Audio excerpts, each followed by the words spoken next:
Our next guest says China's moderating growth is not a problem. Joining me to discuss this further is Bob Parker, Senior Advisor at Credit Suisse. Bob, good to see you again. Thanks very much for coming in. So, latest GDP data out of China indicating a cooling economy. You think that's a good thing? I would argue it's a good thing because clearly at the beginning of this year there was evidence of the Chinese economy overheating. You had very clear evidence that the real estate market in the big cities, Beijing, Shanghai, Guangzhou, was becoming a bubble. I think the Chinese authorities actually are in the process of successfully deflating that bubble.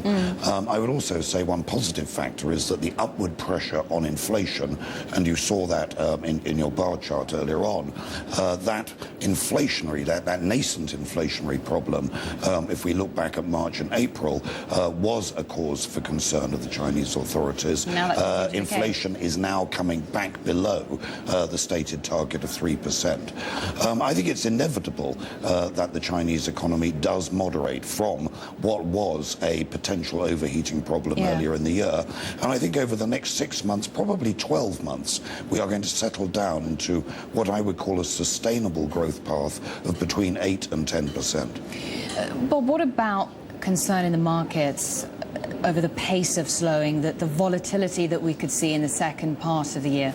Well, that has been a major cause of concern for investors worldwide. And if one did a survey of investors and asked them their sort of top 4 or 5 concerns, the potential slowdown in China and the risk that that growth would come down, decelerate very rapidly to, let's say, between 5 and 7% is a cause for concern. I would argue, it sounds like. I would argue that is not going to happen, and that we will see, at least in 3Q and 4Q, growth of 8% plus.